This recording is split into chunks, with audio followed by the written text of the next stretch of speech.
Hi, everybody, and thank you for joining us for Full Metal podcast about FullMetal Alchemist Brotherhood. I'm Jason, And I'm Jimmy. and this is episode 15. So, Jimmy, how was your Thanksgiving weekend? My Thanksgiving was pretty awesome. I didn't spend it with the extended family, but I cooked a turkey for the first time, which is awesome.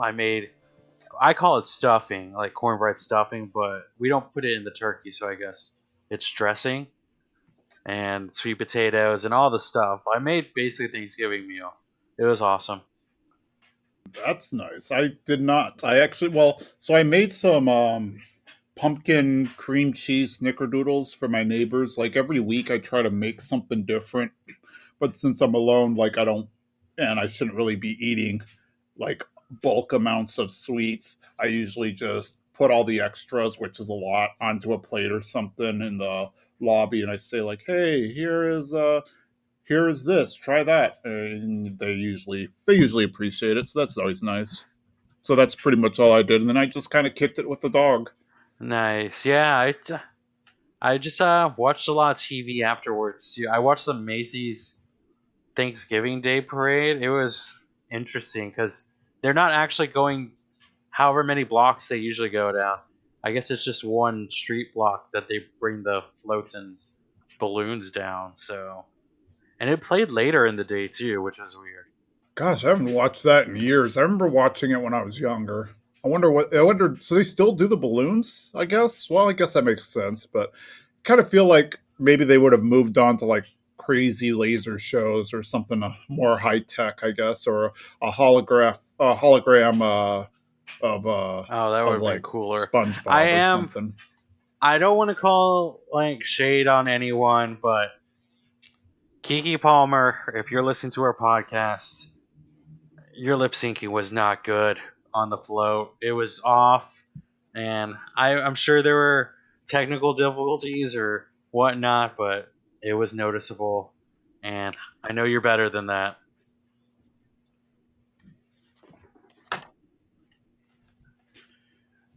Man, It putting her on was. blast on the She podcast, man. she came out of a float, and then she started.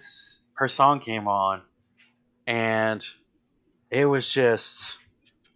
It was not good, man. Her lips were kind of off from the music, and I get it because you want good audio, so they probably just played the recorded track. But man, it was not fun to watch. Sorry, Geeky. I'm trying to remember what I watched this weekend. Nothing. No. So I did. What did I watch? I did buy the Miles Morales game. I was somewhat disappointed in it. I mean, it was a fun game, but it felt like just really large DLC because it's actually shorter than the first Spider-Man game, and there's only three villains in it, and so it just didn't feel like a fully fleshed out game. And then, of course, they just reused a lot of assets, like they reused New York City and everything. So that being said, it was still a fun game to play. It just I was able to finish it in 2 days, so it's like, okay, Hmm. well, Better than the Avengers game. yeah, most things are better than the Avengers game. That one was definitely a disappointment for me because I thought it was going to be so much better than it actually wound up being. I need to get back into. I haven't finished it yet, and I know that they just released the first DLC for it, or they're about to. I have hopes for it, and maybe I'm just holding out for my favorite character to be released. But it sounded epic when they were before it came out. Yeah, I guess my thing is they could have just done so much more with it than what they actually wound up doing, and so that's what upset me is that it felt lacking in a lot of ways. Yeah, I wish it was the multiplayer was kind of you could play through some more story as a team, or I feel like if it was more multiplayer, it'd be better. Just so you could gather your friends and do some cool missions. Probably that would have made sense. But yeah, that one was not great. I definitely think the Spider-Man games are much better than the that Avengers game that came out. Um, I did for Black Friday.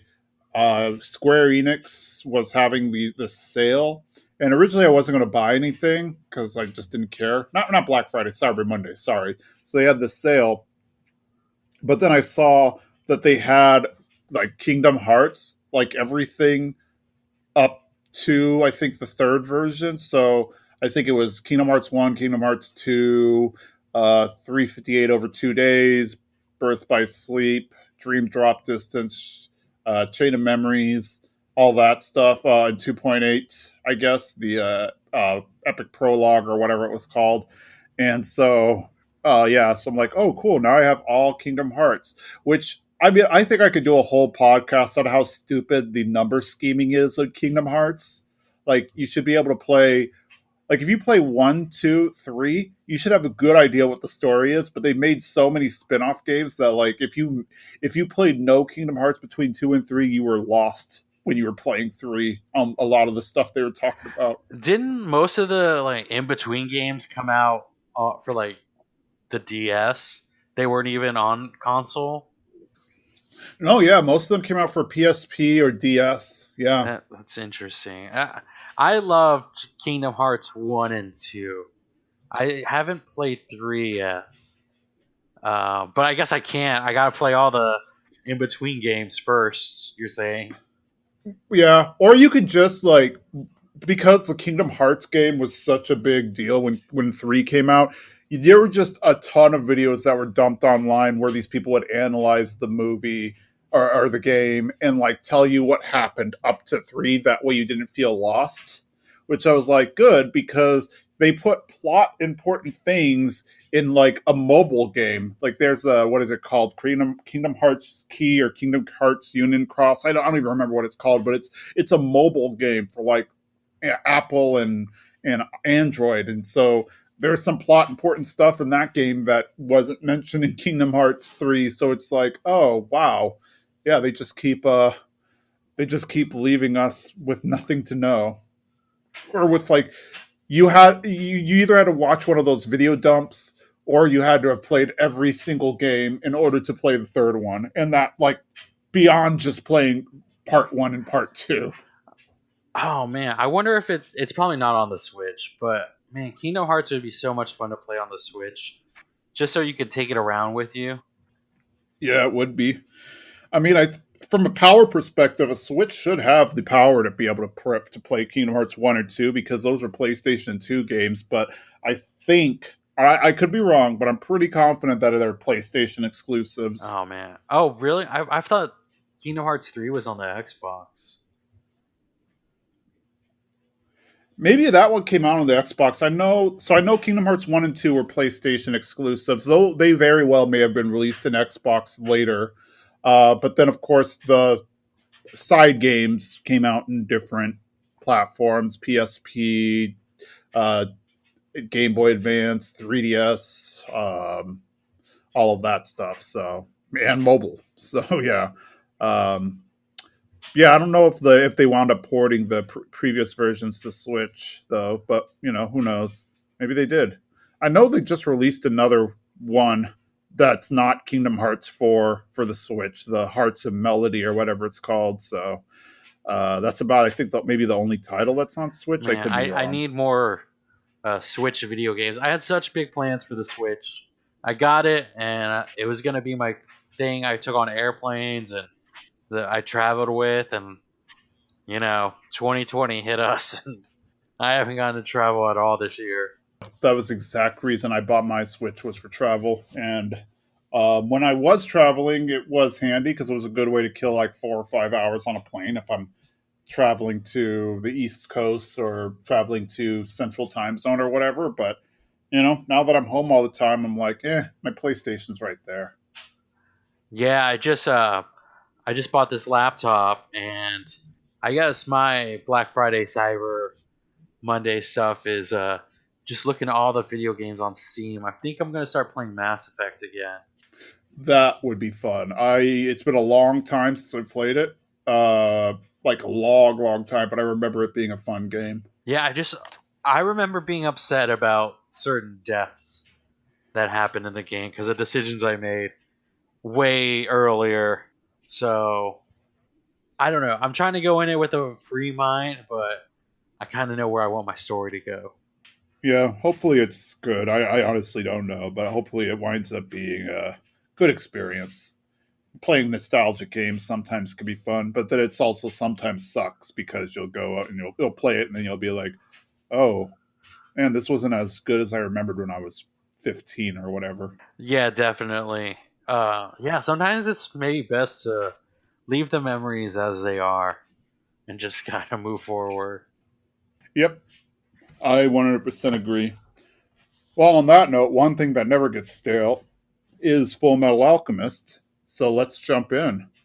Let's see here. So we have episodes 28 and episodes 29. 28 being Father, and then Struggle of the Fool being 29.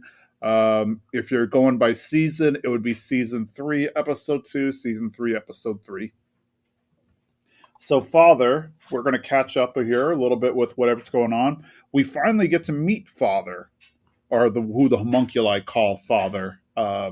We don't get any other name for him other than Father, so that's what we'll be calling him. And he looks almost exactly like Hohenheim does, so much so that Al calls him Dad.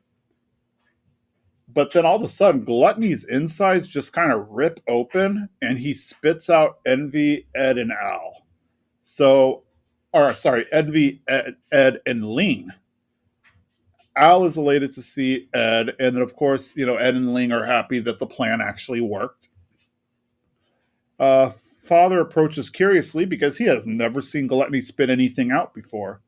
Ed recognizes him as Hohenheim as well, but seeing as Father has no idea who they are, Edward becomes confused. This guy looks just like my dad, but he doesn't seem to have any idea who I am.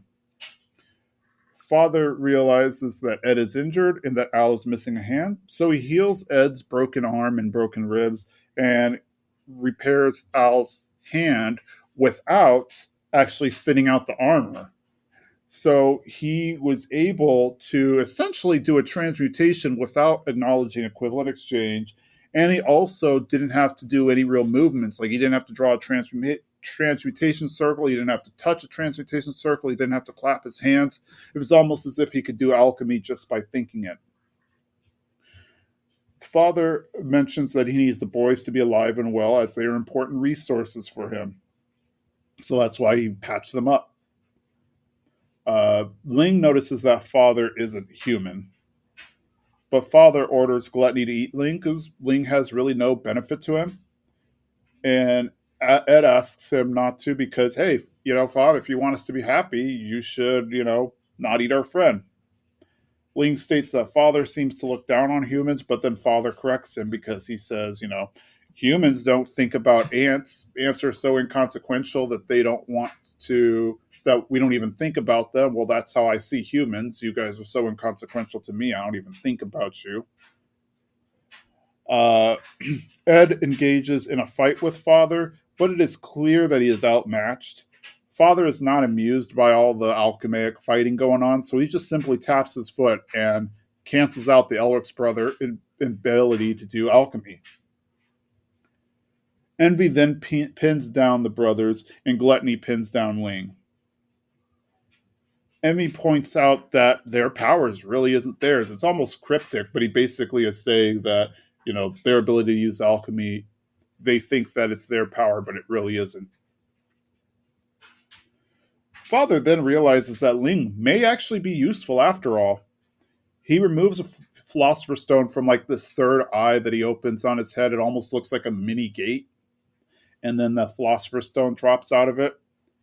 And Envy mentions, oh man, you think this will work? You're going to be creating a new homunculus by adding a stone to Ling's bloodstream, similar to what we saw happen with Wrath in his past.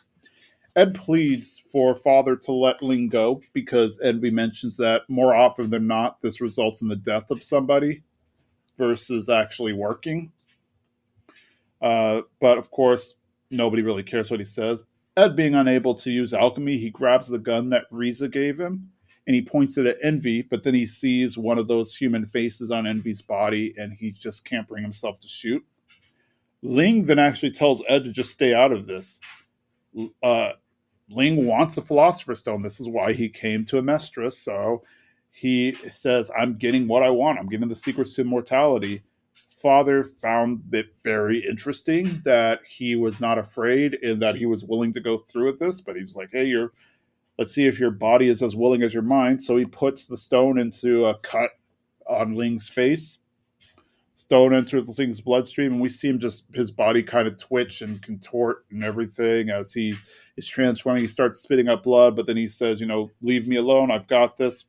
We kind of jump into Ling's body, or I guess kind of like a spiritual plane within Ling, if you will. And we see all the souls that make up the Philosopher's Stone, and then Ling's soul, which looks like Ling. And then we see Greed's soul appear. It looks like we are father has got a use for greed after all, and he wants to turn Ling into the new Greed.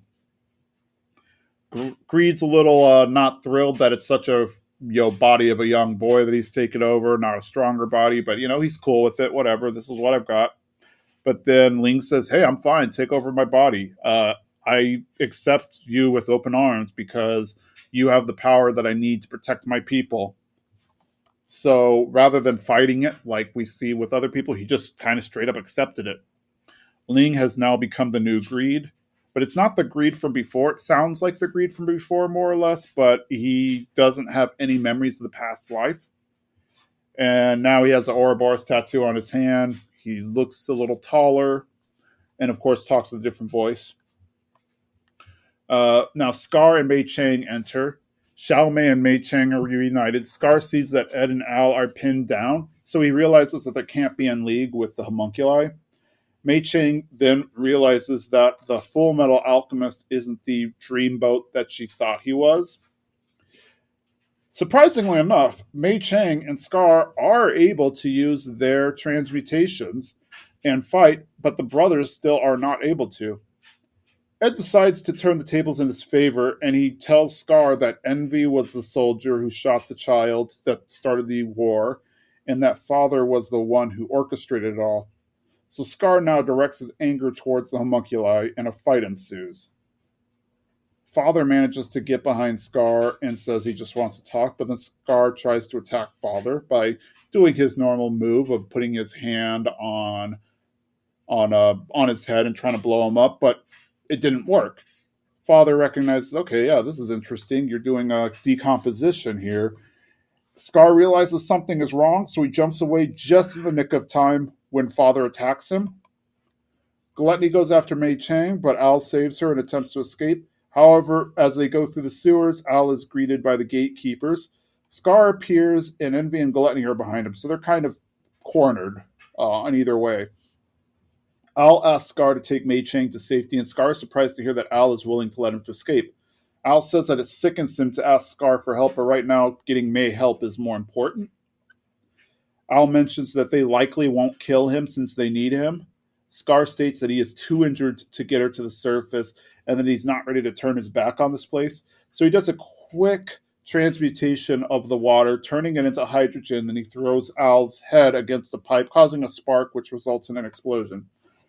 The explosion seems to kill off most of the gatekeeper Chimera, injured Envy, and it weakened Gluttony to a point where he's no longer able to heal. Also, Scar used the cover of the explosion to escape while Al is just kind of standing there. Ed continues to fight with Greed, thinking that, Ling still has to be in there somewhere, but unfortunately, he's not able to reach out to Ling. Greed subdues Ed. Envy brings back Gluttony and Al. And then Father asks them to take everyone to see Wrath. The credits roll. Post credits, we see that Father consumes Gluttony's Philosopher's Stone and promises to birth him again with his memories.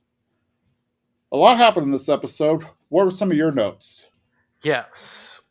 Um, I just want to say at the top of this episode, I like the new theme song for this season. It's not my favorite, but it's still a pretty good jam.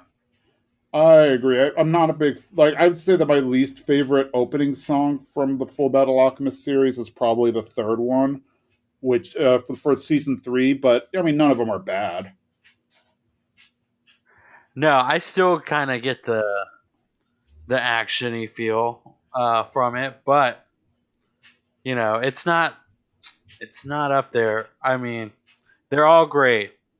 So it's just probably the least right now my in the pack. But saying that, this episode has a lot of action in it, and I feel like anytime I get attached to a character, something happens to that character.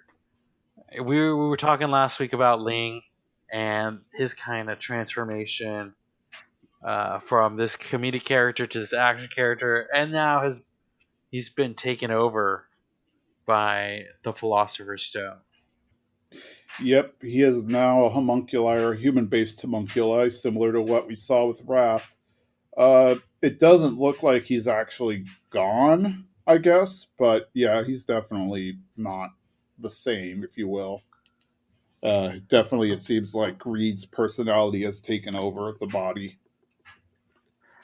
Yeah, it's interesting, kind of how willing he was to go. It makes you think that he's got some plan up his sleeve um, about how this is going to go down with him, and uh, I don't know, what do we call it, like the Philosopher's Stone, or because he is the homunculus now, but it's like two beings inside of him. I guess greed and him. Yeah, so basically, the way I understand it is the Philosopher's Stone is the homunculus. So, like, what we learned from the episode with Lust, where she dies, is that the Philosopher's Stone is is who they actually are, and then from it, it creates a body. So that's why when they destroy the stone, they effectively destroy the homunculus. But when Mustang just pulled the stone out of Lust's body, it didn't kill her. She just reformed where the stone was now, whereas her old body disintegrates. So yeah, when they put the stone in, they essentially put the homunculi's personality or the homunculi's soul in there. Like a few key things pointed out to me was how he mentioned, "Will you be my greed or will you be my avarice?" When Father put it in there, and the stone came out of Father, so it's like it seems like the souls that he is using are like these greedy souls or the greediest souls in his body. So we learned in the earlier episode that Xerxes was turned into a philosopher's stone and was absorbed. Presumably, it was all done by Father, and so if it's possible that he's just taken like to the most sinful of those souls to create the homunculi, because we learn with Wrath that when he was ejected with the most wrathful souls, so it stands to reason that greed was created from the most greedy souls. But then, like, I guess they all kind of conglomerate or something to create this single identity. Because you see all the souls kind of floating around, but then you see Greed's face too. So Yeah, it is interesting. It because I always thought that the soul died when making the Philosopher's Stone. That it's the energy of the soul that makes the stone, and then the stone has power. But what I'm learning is that the stone is the soul. It seems like. So does that mean that I don't know? Like, is there a way to pull these souls out? I probably, but my guess is that they've way what Envy says in the previous episode is that they've been so far removed from their body, or they've been away from their body for so long that they don't even remember what they used to look like or anything. My guess is that yeah, the soul. So the person technically, the body dies when they extract the soul out of that body to create a philosopher's stone, but then that soul continues to exist. However, the longer that soul stays away from the body, the more it begins to forget what it is, and then so eventually it's not, I think it's still a soul, but it doesn't have any memories. So it's just, so at that point it's just energy. So I think even if you could extract it, at that point they're so far gone that maybe you would be able to like allow them to go to the afterlife, but you probably couldn't actually give them a new life or anything after that. Yeah, it just fascinated me seeing. I guess when we go inside Ling's inner self and we see that, I wouldn't call it a battle because Ling willingly lets the stone take over. But to see that the stone has its own voice and its own thoughts and I guess its own feelings was very interesting to me. Yes, I agree. And then also the big difference I saw with him and with Wrath's story, Wrath mentioned that he fought all the souls until there was just one left, the most wrathful one survived. So his body was just resilient enough to keep living, to survive the process of transmuting over and over and over again. Whereas, we saw the people that they injected the stone into prior to all died within a set amount of time of that process. However, Ling didn't seem to resist it at all. He just welcomed it with open arms. So it's going to be curious to see how that plays out. True. And I guess then that makes Greed slash Ling the second human homunculus. Is that right? Yes. Because everyone else is just their own being. I figure. Yeah. So the other ones are standalone. Wrath was the first human based, and up until this point, the only human based one. And I think it was largely so that he could blend in easier because he would being that he's his base is a human body. He would age and whatnot, and so people wouldn't be suspicious if they saw, they wouldn't be suspicious of him being a homunculus because he just aged like a normal human being and he manages to keep his eye under that eye patch. That being said, yeah, this would be the second one that they've created. And yeah, I think the other ones are just stones that form a body around them. Hmm. Yeah, it's it's interesting to just kind of see Father make a new homunculus. We've seen it before with Wrath, but kind of to see it happening in today's, I don't know how to say it, present time in the anime is really interesting. But why does Father look like their father? And he knows their father. I find that so fascinating, and like it didn't get. I mean, they're dropping the breadcrumbs, but it was just kind of mentioned, and then they don't talk about it anymore in the episode. Though they are fighting a lot, so not too much time for discussion. Yeah, that's true. He does mention that he knows them because when Ed calls him Hohenheim, he says, "What's this name you say? You surely don't mean von Hohenheim. What is he to you?" And then Ed says, "He's our father." And he's like, "Oh, I didn't realize Hohenheim had kids," and that kind of thing. So clearly they know each other. But yeah, we don't really go into any much deeper information about how they know each other, why they know each other, or why they look alike. And actually, a fun fact in the manga, they purposely leave it ambiguous up until this part. So when you see Father and Hohenheim in the manga, they're supposed to confuse you and make you think it is the same person. But then when they get to this part where they actually meet Father, they realize that it's two separate people, and that kind of reveals to the audience that, oh yeah, these are indeed two separate people. It's not the same guy. So they don't really do that as well in the manga, or not in the manga, in the anime. But it's not too bad. It is an interesting little factoid there. I mean, for the first couple of times we see Hohenheim and Father, not together necessarily, but we see them in their respective areas.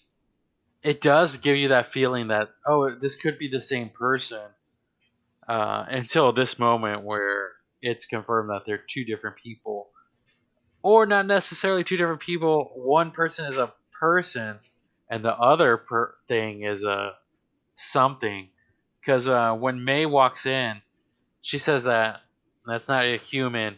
She feels something different from this person. Ling also says that when he gets out of gluttony when he's pointing his sword at Father, being like, "This isn't a human." So if Father's not a human, what is Father? Yeah, that is a very good point. And obviously, we'll probably find out later, but it does bring a lot of these questions. So what is Father? Why is he created a homunculus? Why does he have these powers? Like he's clearly able to turn off the brother's alchemy somehow. We don't see, other than we seeing him tap his foot, we don't actually see what happens. But then he's not able to stop Scar and Mei Chang's, and even that seemed to confuse him that they were able to still transmute. uh, it seems like that's kind of he doesn't expect that that should be able to happen. So there's a lot going on, and there's a lot more to this person, whatever he is, than we're being led on to know. But it would be very yeah, it's got me curious because now it's like, okay, we finally met the villain and we know a little bit about him, but we still don't know a lot about him. I wonder if it has something to do with alchemy, and because it's so different than the the Western alchemy that they use. I can't remember if Scar's brother was studying alchemy. Wasn't he studying both? Yeah, he was studying both.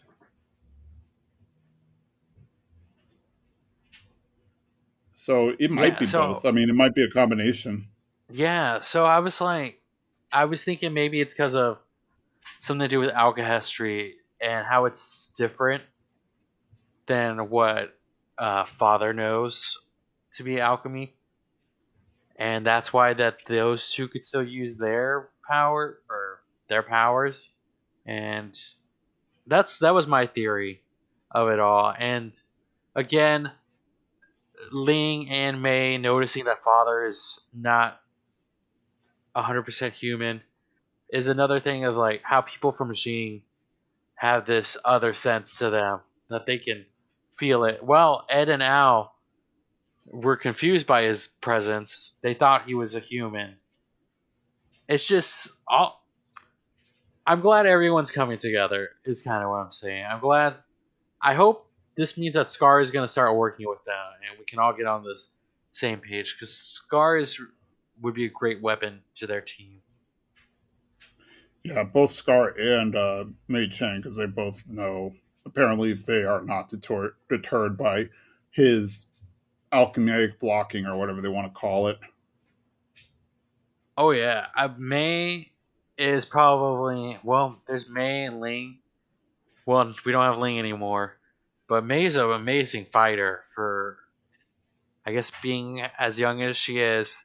And are we going to talk about the heartbreak that she endured this episode? Finally meeting Edward Elric. Yeah, she finally met him, and it's funny because they have this whole little process where she's kind of she's happy when he mentions Full Metal, when Scar mentions Full Metal, and she's like, "Oh, where is he?" And then he points to it and sees like this guy who looks completely different than the person she envisioned, and we just see it go through her head where she has this vision of having this dreamy guy and everything, and then all of a sudden it's just squashed and she just loses it. Yeah, it's like you met someone online and this is your first date. And she's like, oh no, that's you. She was very upset about it. She was very upset, and that seemed to that's what seemed to drive her to fight more so than the fact that they ran into Father. Like it definitely seemed like the fact that she was tricked, or that the man that she fantasized about wasn't the person she thought he was, is made her angry enough to start fighting. Yes, and oh man, the hilarious scenes of her with Edward, and they're on the beach. They're having dinner together, and it's looks like things of a romantic novel covers. Was hilarious. It was a great kind of break in the action because we just saw Ling get taken over, and this is a great kind of breather moment for us. Yes. It is definitely the comedic part of the episode is seeing Mei Chang show up and getting all angry. Otherwise, it seems like it was a really, uh, really, God, what's the word I'm looking for? Really not downer of an episode, but a really serious episode. Otherwise, Do you think this is a turning point for Scar? That Scar is going to join uh, the brothers, like Team Elric, now that he knows the truth? maybe I think he is. I think he's coming around, and I think we're going to kind of see a redemption arc with him because I don't know. Like I don't think he's evil, so to speak, or at least that's what the show is trying to go for, as much as he is just blinded by his revenge. And it might be one of those things where he's just like, oh, I'm not angry anymore, or something like that. Or I'm not angry anymore, or not that he's not angry anymore. I think he'll always be angry, but like, oh, I'm time. I'm my anger shouldn't be directed at you guys. So we'll see. Well, I'm wondering if he's going to realize that he has misdirected his anger. That he thought these people were the cause of all his hurt. Not to say that the state alchemist didn't like wipe out his all his people, because they did, but the catalyst of it all wasn't the state alchemist. So I don't know. Does that make it any better? I don't know. I guess we'll have to see. Like, I don't. It's hard for me to say. I think now that he knows that the alchemists themselves were just pawns and the real people who were behind it all were these others, is probably going to make him change his mind a lot. It is interesting, kind of seeing Scar realize, and I was fascinated that Scar took the brothers or Edward telling him this as like just truth right off the bat. This is someone who's he's been going head to head with since they've met, and I don't know. It's just interesting that Edward tells him that it was actually envy that shot the child, and he kind of takes it 100% as truth. I guess it makes sense to me, though, that he would do that because why would the brothers lie to him? Like, they're clearly they aren't working with the homunculi, and the homunculi are up to no good. As Scar had mentioned from other things, like they are inhuman. So I think that kind of gave him reason to believe them. And is this the end of gluttony? I mean, Envy says that gluttony has used too much of his juice. Like he's used too much of his stone, and now he's actually dying. So are we seeing the end of gluttony? Was this the end of gluttony?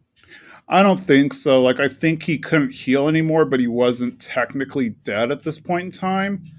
And Father took him back in, so to speak. And I think that's going to like give him the ability to recover. I'm also wondering. Father made a new greed. I wonder if we'll get like a new lust. I that would be interesting to see lust as a person homunculi, because I think the homunculi made out of people are way better than the other versions. They seem more high quality, I guess. True. But at the same time, earlier we saw Father consume Greed's Philosopher's Stone and take it back into him, whereas Lust just died. Like her Philosopher's Stone is destroyed. So like, yeah, I think she's just gone for good. Whereas Greed, like he didn't actually die; he just was reduced back to his Philosopher's Stone and could reconsumed into Father. True. But hmm, I guess so. But could he create a new lust with like, or is do you think he's running out of stone power? I mean, my thoughts are he probably took.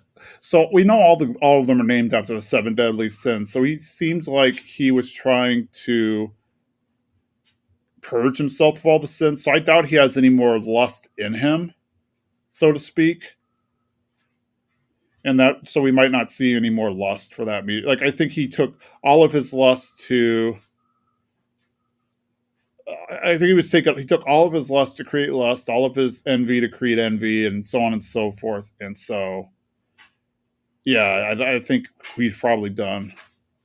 Oh, is this why he's such like a neutral person? You don't see really any emotion from him. No, you don't. I think that's probably why, is because he has like voided himself of all of his sins. Like it's just, to me, the fact that all of his homunculi are named after the seven deadly sins, and he's purged them from his body, and he says, "Will you be my wrath? Will you be my greed?" And then, yeah, he seems to be very neutral, but also very arrogant in that he sees himself as above humans. So purging himself of those sins seems like it would probably be something he would do. Now I'm trying to think.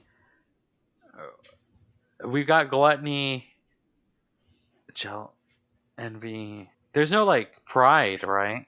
Is pride? We haven't met Pride yet, but yeah. Okay, I don't know.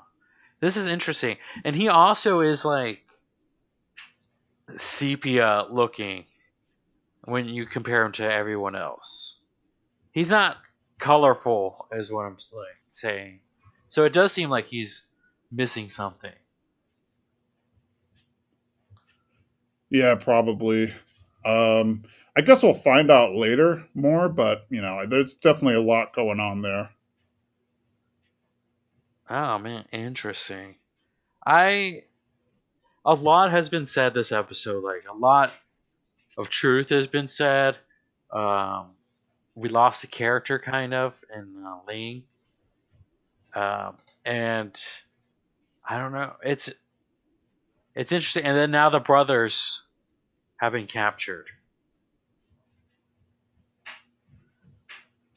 Yes, they have. So, yeah, I think we'll have to figure out what happens next. If their life is going to be if their life's going to be difficult, so to speak, or if they're going to how they're going to get out of this. I guess we should say. Yeah, yeah. I think that's a good jumping on point for the next episode.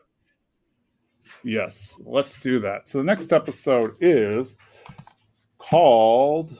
Let me see here. Struggle of the Fool. So this takes place immediately where we leave off.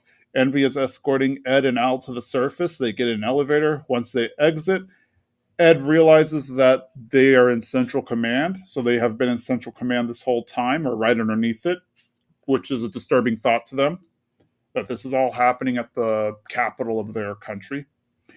Envy takes Ed to the shower so he can get clean because obviously, with everything that has happened up to this point, he's dirty and that would raise suspicions with the military. Ed mentions to Al that he found his body, and so there is hope in retrieving it. And Ad reveals that Mei Chang and Xiao Mei are hiding in his armor, as that was the only way he was able to get them to safety. Envy then takes them out and says Wrath will take over. So they take them to a room where Wrath and Mustang are. The brothers are surprised to learn that indeed King Bradley is Wrath. The guards left them alone with Bradley and Mustang. We hear their thought process. They're not really talking to each other, but they're all thinking the same thing about how the guards aren't here. There's three of them and one of him. And he only has one sword, but for the guards to leave him alone, he must be extremely confident in the fact that he could take them in a fight. So I think this kind of causes them to decide not to fight. Uh, Wrath essentially warns the brothers, and Mustang for that matter, that they are all very important to him, and so they should just keep their head down. And as long as they keep their head down and don't cause any trouble, they will be safe. Ed says he has no desire to help them and that he will warn all the other state alchemists. He resigns as the FullMetal Alchemist. That being said, Wrath brings up Winry and essentially threatens harm to her if the Elrics don't stay in line. So Ed agrees to remain a state alchemist and keep quiet, but reluctantly, of course. Al asks if they could still search for a way to get their bodies back, and Wrath says he has no problem with it as long as they keep out of the way of what Father's trying to do. Mustang says that he has no intentions of resigning. He still has his ambitions and he plans to remain in the military and not give up his rank. Wrath then dismisses him. Mustang asks Wrath if he was the one who killed Hughes, and Wrath said no, but then he wouldn't answer the follow up question of who actually did it. Then Mustang pierces Alphonse because he suspects that somebody is in the armor, but no blood comes out when he removes the sword. Xiaomei and Mei Chang were fortunate enough to be able to hide in Al's legs, so the sword going through his side didn't really get them. Ed borrows money from Mustang and runs out. Mustang runs out to try to find Riza. Riza is still there waiting for him, but at first he was worried that she tried to cut and run after all this stuff had happened. Then we see we actually have a lot of jumping around that happens. Ed is calling Winry just to ensure that she's safe and not being followed around. Greed is hanging out around them, and Greed gives a piece of cloth that Ling wrote on and asks the brothers to forward to Lanfan. Of course, naturally, the brothers are a little suspicious that Greed wants to hurt Lanfan or something, and Greed's like, "No, I'm just this is what the kid wanted. I have no desire to hurt them." So, and then he just walks off. We jump to Scar, who is wandering in the tunnels post escape. He happens to pass by the cell where they are keeping Marco. Marco hears him and notices his injuries and says that he can help because he's a doctor. Upon entering the cell, Marco recognizes him as the alchemist killing Ishvalan, and this makes Marco happy. They bring Mei Chang to Dr. Knox, they being Al, really, to help her with her concussion. Al delivers the message to Lan Fan, which states that Ling, now Greed, has the Philosopher's Stone. She is happy and thinks they can return to Xing, but Al is hesitant to say anything. Wrath and Greed meet up and have a conversation about Ling and how naive he was, thinking a king's duty is to his people. For a split second, we hear Ling's voice as he tells Wrath not to underestimate humans. So it appears that Ling is still alive, or his consciousness is still alive, but Greed's soul is the dominant soul in the body. Mustang then informs Armstrong that the Führer is a homunculus. Armstrong is conflicted. He looks back to the Ishvalan Civil War when he first noticed the vile nature of their military. He protested and everything and was ultimately dismissed from duty from the war. He felt like maybe he should have stuck around and fought back against the war, but instead he just walked away. And now he regrets it because by walking away, he allowed the war to get worse. So now he's assigned to stay in the system where he can continue to fight back against the evils of their nation. And then Mustang figures that Wrath, or whoever Wrath's superior is, actually just testing him, and so that's why he's kind of playing, three-dimensional chess or whatever it is they call it with Wrath, as Mustang tends to do. We jump back to Knox's house. Al informs Lan Fan of everything that has happened. She's hopeful that he's still alive in there, that Ling is still somewhere inside of Greed, and she decides to get some auto mail so that she can try and rescue Ling. Mei Chang wanders into the room, and this triggers a fight because they are in opposing clans, Lan Fan and Mei Chang. And they start to fight until Knox shows up and, knocks some sense into them with frying pans. He doesn't want them fighting because they are too sick and injured. And then, of course, he makes this illusion that his house is dirty and they'll kick up some killer mold or something if they move around too much. Alphonse decides to help Knox clean up his house. He finds a picture of his wife and young son. Knox picks it up and then proceeds to throw it away. He has had a falling out with his wife and kid.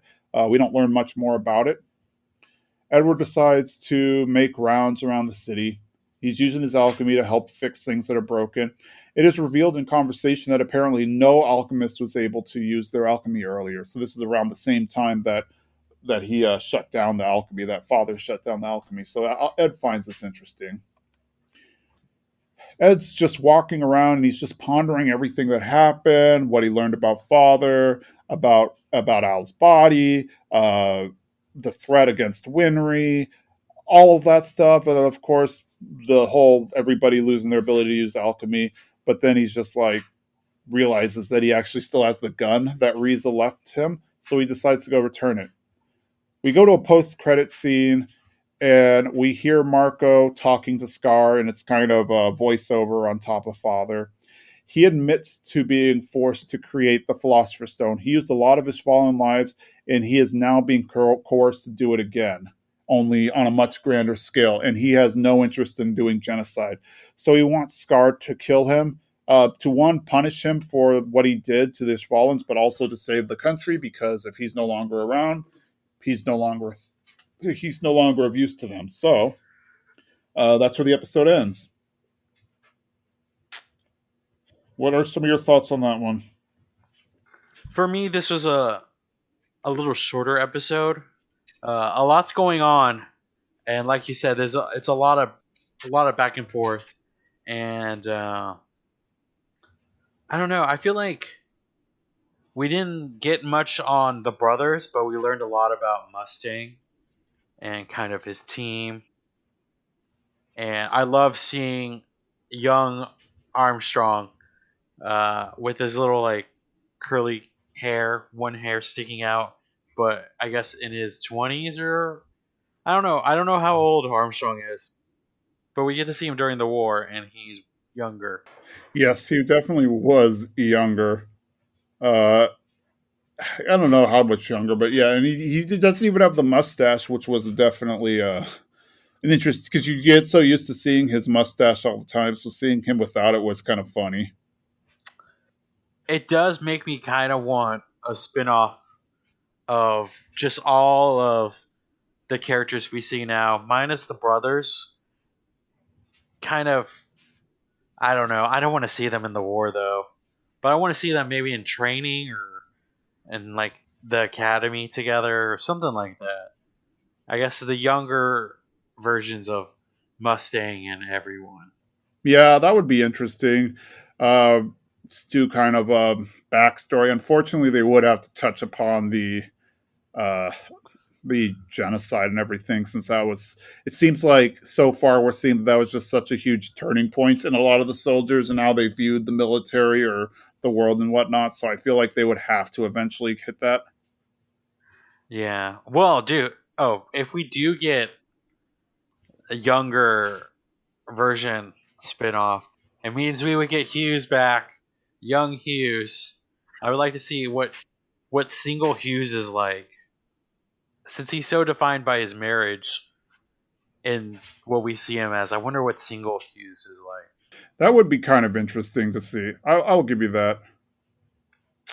But Just like pre-marriage and how he kind of got to be the person he is. yeah, I mean, I the one flashback we see with way back was him and Mustang kind of looking up at Fuhrer Bradley during the war, and Hughes is like, "Oh, I support you, Mustang, and I'll always stand behind beside you."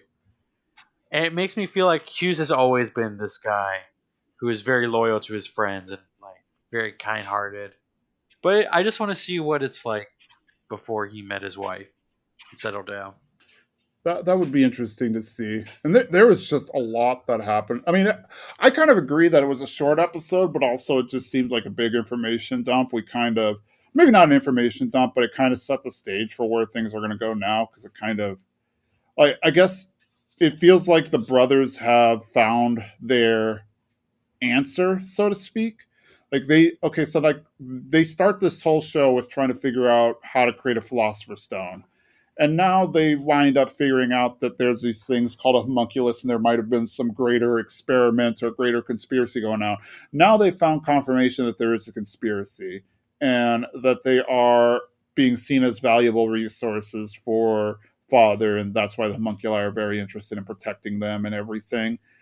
And so they might not know the details of the conspiracy, but they've confirmed that there is a conspiracy. This father guy is the true ruler of the country. The Fuhrer is a homunculus who's essentially a puppet, all of that stuff. So it's like, now what are they going to do with that information? Because they're limited on what they're going to do, but there's also no way that they're going to be all right with just sitting there and accepting this as the new reality that they're going to try to create another philosopher's stone. Yeah, like you said, we did get a big information dump this episode, and it's kind of setting the stage up for something bigger. We just had a whole lot happen in the last episode, which is the beginning of the season, and this seems like a breather episode. Not so much a filler because it's just cementing everything we thought. Uh, Ed's relationship to Winry, uh, Mustang's relationship with his team. Um, you could see that Risa Hawkeye was still very loyal to him, even though she's kind of been stationed somewhere else. You see her loyalties lie with Mustang, and I would guarantee that the other people in his squad are still very loyal to him, even though they're spread out everywhere. Yeah, that is very true. Like we definitely see they don't come out and say it, but I there's definitely a like something more than just um, work relationship between them, like a subordinate leader type relationship. There's clearly something deeper because we saw that kind of sleek a little bit with Riza's response about standing by him and everything. Then she like tries to correct herself to make it sound more professional. Yeah, I definitely would ship them, or I am. I guess I am shipping them. I think they make a great couple. Though, I mean, I kind of like uh, with oh no, I can't remember her name. Havoc and Hawkeye. I think that would make a couple too. So True. I definitely think that's what they're setting up for. Like maybe once everything is done and solved and they've saved the world or whatever at the end of the anime that they meet, or hey, maybe halfway through they realize that you know I feel like they're both now so disillusioned with what with the military and what the military has done and everything that I feel like they're at a point where they might not be so much more concerned about rank and everything like that at some point. So maybe they will like break the rules or something. I wonder. Do you think Ed made the wrong decision by leaving the military?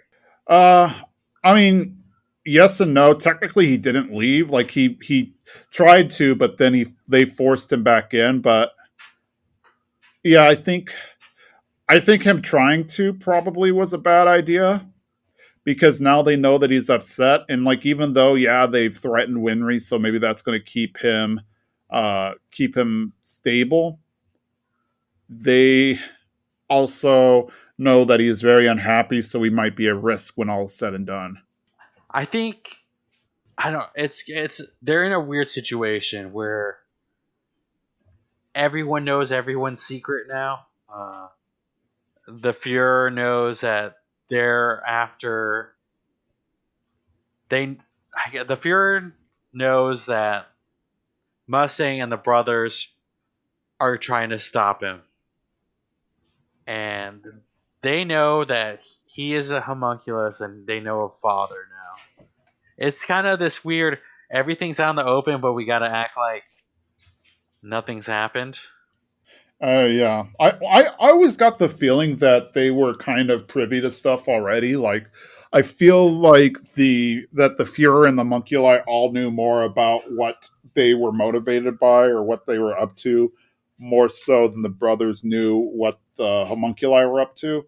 So it looked like they were keeping close tabs on them, and of course they already had knowledge about what was going on, like in terms of the things at the Fifth Lab and Xerxes and everything. So yeah, I think it's now that I think the concern is now that the brothers know that they're like they have confirmation that something bad is happening, that they're going to try to do something to kill everybody or turn everybody into a philosopher's stone.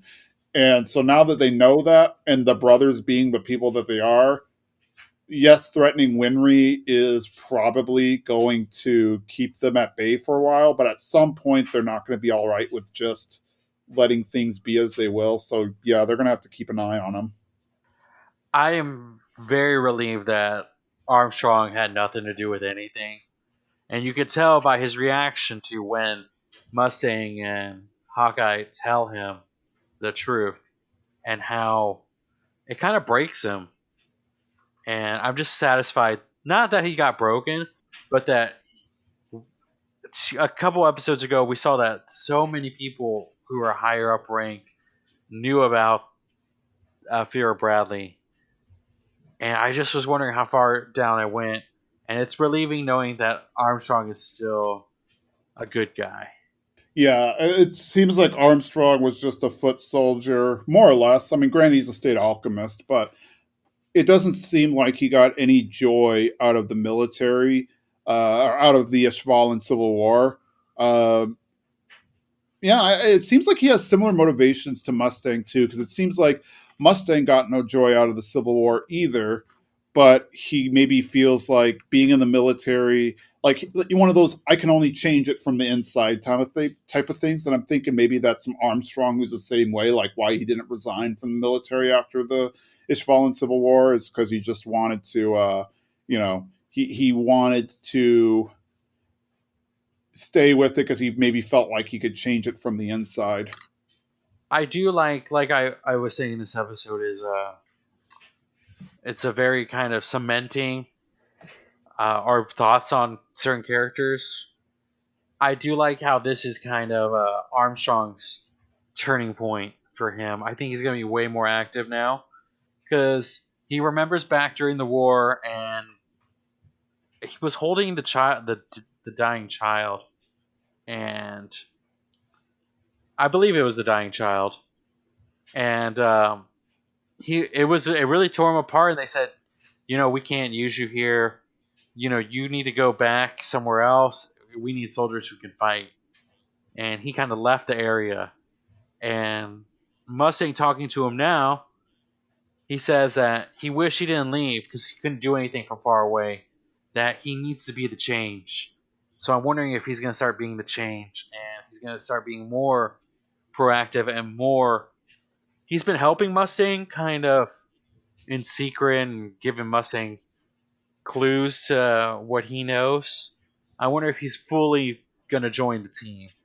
Even if it's kind of from afar, is he going to be actively working with them now? I think so. Like, I think what this did was cement that he is an actual ally. Like, for one, Mustang obviously trusts Armstrong to reveal that he's a homunculus, because or that Wrath is a homunculus, because we've seen that while there seems to be some kind of relationship, Armstrong's not one of Mustang's men. Like he does not owe Armstrong anything. They're just kind of allies or coworkers or whatnot. And so for him to tell Armstrong what he had learned, he risks Armstrong spreading it and then it being traced back to him and him being in trouble as a result. So by him doing that, he's kind of cementing how honest he is, or how honest he feels towards him. Yeah, yeah. I'm loving how we're bringing Armstrong in. He's always been a great help to the brothers and to Mustang, but always from kind of a distance. I really want to see how he is helping them kind of close up, and is he going to be more side by side with Mustang now, or do you think Armstrong needs to be more hidden because the Fuhrer doesn't know that Armstrong knows about them or everything that Mustang knows? That's true. So it's great seeing everyone come together, and it seems like we're almost all on the same page. I think the last kind of thread in all this is Scar, and if we can get Scar on board and maybe form one task force, I really do think everyone stands a good chance of figuring this all out. And we still don't know what the plan is, so I don't know how they're gonna stop it. I am kind of curious too. And granted, we're what at the very beginning of season three, and so we still have to finish out season three, then four and five. So there's a lot that's going to happen. But yes, I think they've definitely solidified that Armstrong's an ally. An ally. They've definitely solidified that Riza's an ally, though we kind of already knew. Uh, and yeah, now everybody's kind of in the know of everything that's going on. And of course, one other thing that they solidify is the fact that Ling is still alive. Like I guess greed is the dominant consciousness, but Ling's consciousness is still in there. So like it's not like Ling died or whatever. In the same way, like I remember how Wrath, when he's describing his origin, he said that the only thing that survived was the most wrathful soul, and so he doesn't know if the soul that's inside of him was his original soul that he was born with or one of the souls in the stone, and he don't doesn't think he'll ever know. So it seems like that's a possibility of creating a human-based homunculus, is that it eradicates the soul. It potentially could eradicate the soul of the user. But yeah, um, yeah, I guess that's just a very interesting point to me, is that Ling's soul still survived, maybe because he didn't fight it, and so it didn't destroy him. True, and we see that scene where Ling comes out, Yep. not like comes out of his body, but when they're talking to Bradley, and you get that quick moment of Ling being like, "Don't talk about humans that way." Yes. And Greed says that